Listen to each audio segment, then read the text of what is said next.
একবার রাসূলুল্লাহ সাল্লাল্লাহু আলাইহি ওয়াসাল্লাম নামাজরত দুই মহিলার পাশ দিয়ে যাচ্ছিলেন।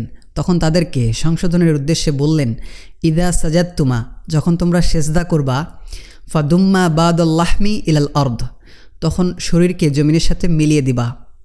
ফা ইন্নাল মারআতা লাইসাত ফি যালিকা কার রাজুল, কেননা মেয়েরা এক্ষেত্রে ছেলেদের মতো নয়।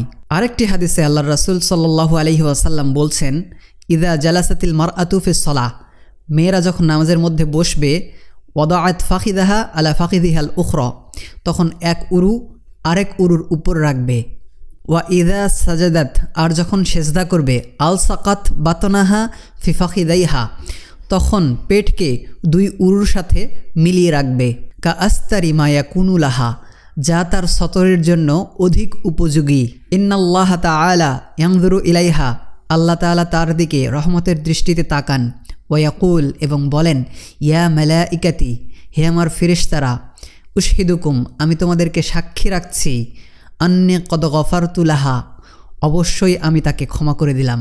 ওয়াইল ইবনে হুজর রাদিয়াল্লাহু আনহু, যিনি ইয়ামান থেকে নামাজ শেখার জন্য এবং রাসূলুল্লাহর সাক্ষাৎ লাভের জন্য মদিনায় এসেছিলেন, তাকে রাসূলুল্লাহ সাল্লাল্লাহু আলাইহি ওয়াসাল্লাম বলেছিলেন, ইয়া ওয়াইল ইবনে হুজর, হে ওয়াইল ইবনে হুজর, ইদা সাল্লাইতা, যখন তুমি নামাজ শুরু করবা, ফাজআল ইয়াদাইকা হিদা উযুনাইক, যখন তুমি নামাজ শুরু করবা তখন তোমার দুই হাত কান বরাবর ওঠাবা।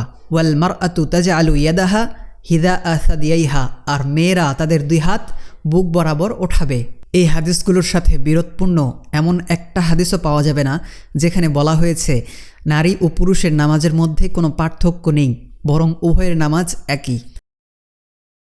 আলী রাদিয়াল্লাহু আনহু বলছেন, ইদা সাজাদাতিল মারআতু, মেয়েরা যখন সেজদা করবে, ফালতাহতাফিজ, তখন যেন জড়সড় হয়ে সেজদা করে। ওয়াল তুলসিক ফাখিদাইহা বিবাতনিহা, এবং তার উভয় উরু পেটের সঙ্গে মিলিয়ে রাখে।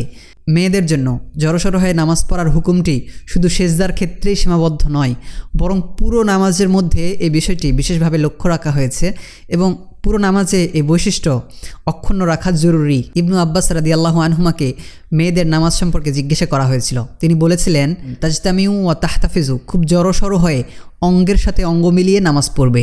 আমাদের উস্তাদ হাফিজাহুমুল্লাহ ওয়া দামাত বারাকাতুহুম বলছেন, আমাদের জানা মতে কোনো হাদিস গ্রন্থের কোথাও একজন সাহাবী থেকেও এর বিপরীত কিছু বিদ্যমান নেই। মোট কথা, মেয়েদের নামাজ পুরুষের নামাজের চেয়ে কিছু কিছু ক্ষেত্রে ভিন্ন, আর এই ভিন্নতার ভিত্তি হলো মেয়েদের সতর ও পর্দার অধিক সংরক্ষণের বিষয়টি বিবেচনা। আল্লাহু আ'লাম, আল্লাহ সুবহানাহু ওয়া তাআলা সবচেয়ে ভালো জানেন।